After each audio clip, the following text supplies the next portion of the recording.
Alright, welcome back to another Roblox programming tutorial, and today we are going to be talking about local scripts and the difference between a client versus a server.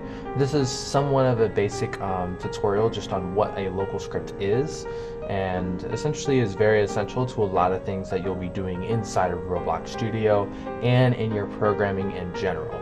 So let's go ahead and just talk about the differences. So instead of using Roblox Studio, which we'll use in a second, I want to go ahead and use a concrete example that you use all the time, and that is a web browser.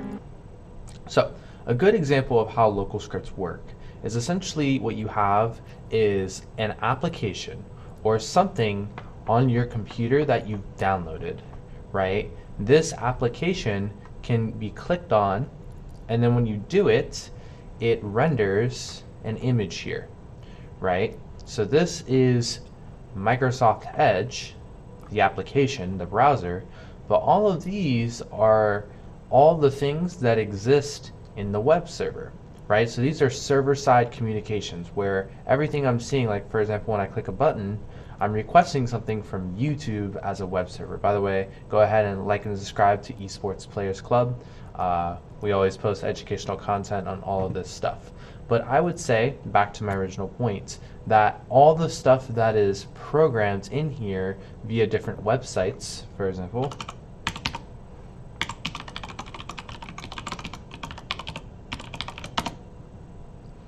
so when I click on this, it's sending a request to the web server of our website.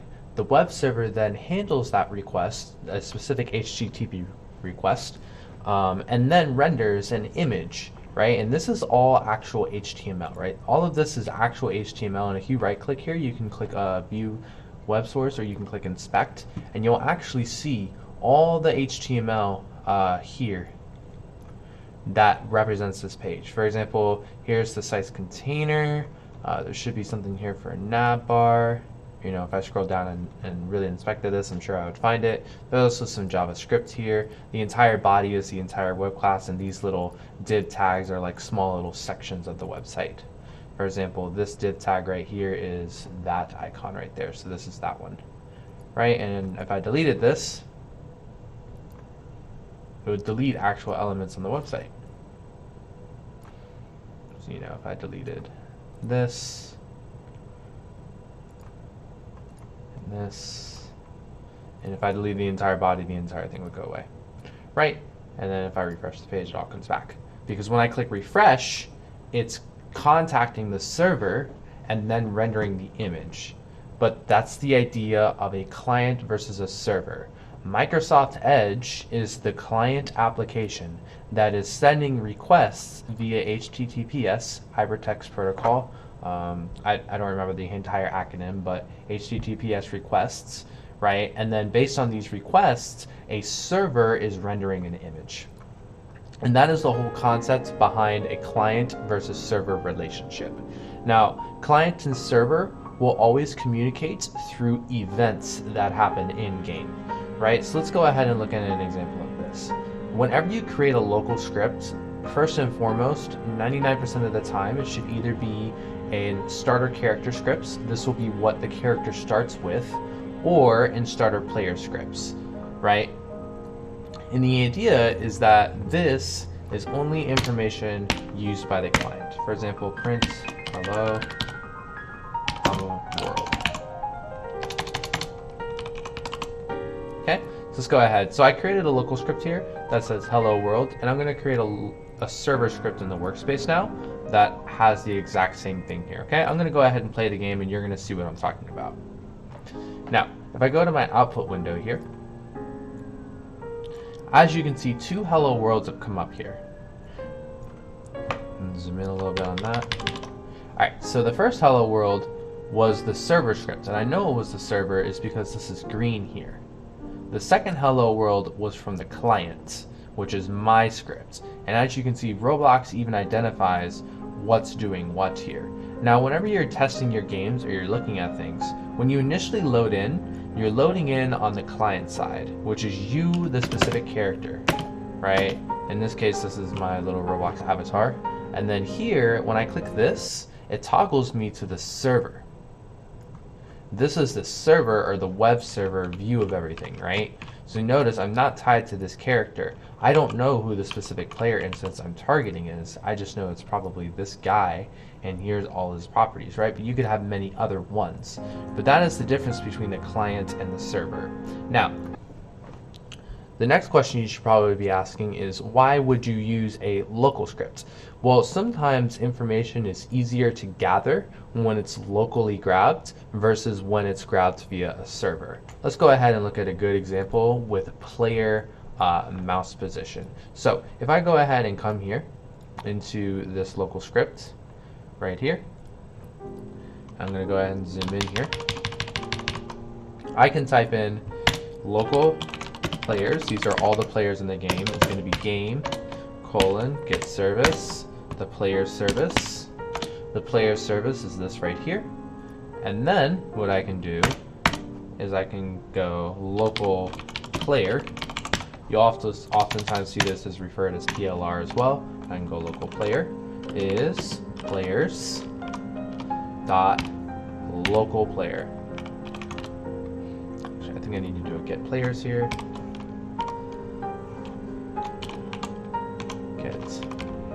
Players, and then players dot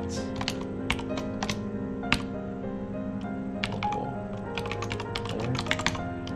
Okay. PLAYERS.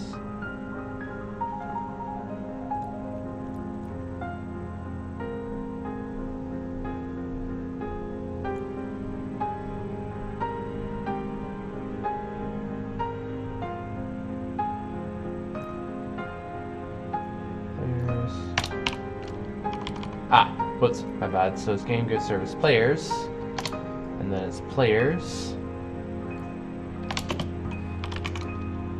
dot. I guess you have to do it through here. So you would have the overall players here, and you would do here. You come here and you dot local player. There we go. All right. So this is the difference. These are all the players that exist on the server. So this is all the server players, and then this is your local player. So for example, I can't get certain information here from all the players. I would need to do that in a server script.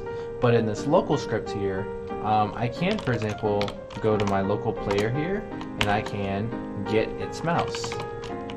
And these are things that you can't do inside of a server script, because essentially it doesn't know whose mouse to get when you're on the server. Right? It only knows whose mouse to get when you're in a local script. And that is the main difference here. I can get the friends players online, I can get the networking ping. These are all different methods that you can perform that normally can't be performed on a server script. And let me go ahead and show you. So I'm going to go ahead and take the same code here and paste it here, and it's not going to work, right? So I'm going to come here and I'm going to go players, and I'm going to do a dot here. And as you can see, all the methods here are completely different on the server side. This is because the server doesn't know who the player is. But when you have a local script, it automatically knows, right? Now some of you who are smart may know that you can find the player here and do get character from player from here. So if you've seen this, get player from character, right, and you type in a character, you still won't be able to get that player's mouse. So essentially this won't work even on a server side, right? This has to be done, this code that I've typed in has to be done locally here. And that's the main difference I want to show you guys when it comes to the difference between client and server. Is you can get information from the client side, and you can also control graphical user interface much better using local scripts. And then a third thing is on a performance side as well. When you use, when you load a lot of things locally, what happens is the load time is faster, or excuse me, it's slower because you're loading more local stuff. However, because everything's done locally, there's less pinging to the server. And because there's less pinging to the server, what generally happens is your server has to serve less requests, and thus your game performance is better. So that is also something to keep in mind on why you would want to use a local script over a server script. But anyways, this was just a basic introduction into what a local script is, where you should parent it. Generally, it'd be parented to either the starting player or the starting character. It only affects that specific character, and the reason why you use local scripts is there's certain methods that you can perform and that can only be performed locally. Okay, so let me know if you have any questions, and I will see you all in the next one.